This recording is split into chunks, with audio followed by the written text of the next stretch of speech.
संजय दत्त की personal life के बारे में बहुत कुछ लिखा जा चुका है, बहुत कुछ कहा जा चुका है। इनफैक्ट एक टाइम तो संजय दत्त को लेकर सबसे ज्यादा शॉकिंग स्टोरी आई थी, वो ये थी कि संजय दत्त और रेखा ने शादी कर ली है। इस पूरे किस्से पर कभी भी रेखा ने ऑफिशियली कुछ नहीं कहा, लेकिन एक बार ऐसा था जब एक इंटरव्यू में संजय दत्त ने इस पूरे किस्से की सच्चाई बताई थी और इसके लिए जिम्मेदार ठहराया था अमिताभ बच्चन को।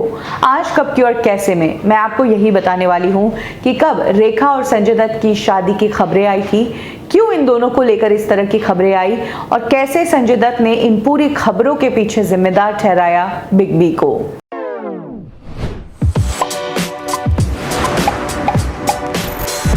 संजय दत्त और रेखा ने एक फिल्म साथ में की थी, जमीन आसमान।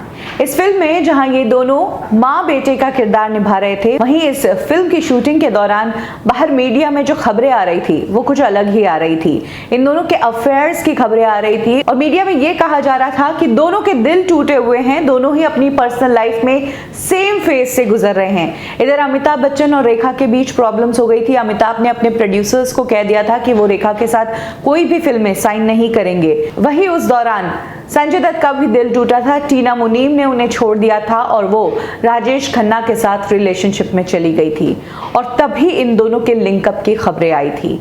एक मैगजीन ने नवंबर 1982 में पूरा आर्टिकल छापा था जिसमें यह भी कह दिया था कि संजय दत्त और रेखा ने सीक्रेटली शादी कर ली है। दोनों ने कई दिनों तक मुंबई के होटल सी रॉक में दिन बिताए।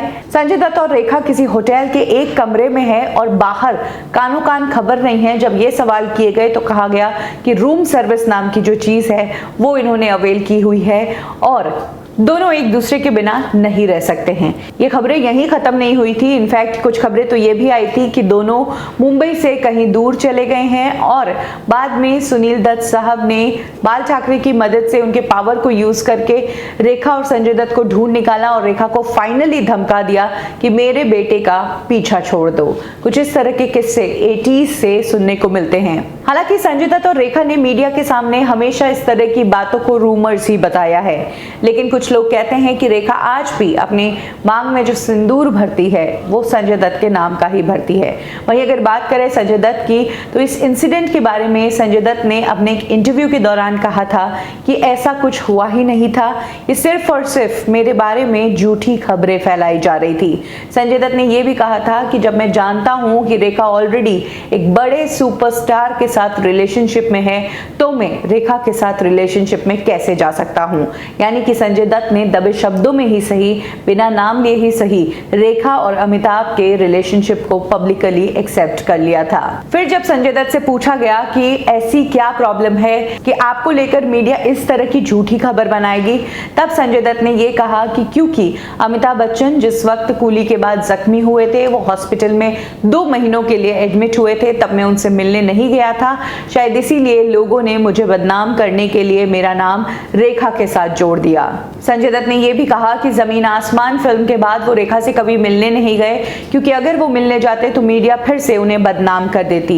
यही वो टाइम था जब रेखा भी अमिताभ बच्चन से हॉस्पिटल मिलने के लिए गई थी, लेकिन जया बच्चन ने तब रेखा को मिलने ही नहीं दिया था और तब रेखा पर भी मीडिया में कई तरह के इल्जाम लगाए गए थे। रेखा को होम ब्रेकर कहा गया था।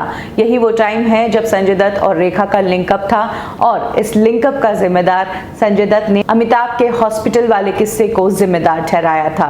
कब क्यों और कैसे में अभी के लिए बस इतना ही। फिर मिलेंगे बॉलीवुड की एक और स्टोरी के साथ। लाइक करें हमारा फेसबुक पेज बॉलीवुड ठिकाना, फॉलो करें हमें इंस्टा पे और सब्सक्राइब करें हमारा यूट्यूब चैनल बॉलीवुड ठिकाना।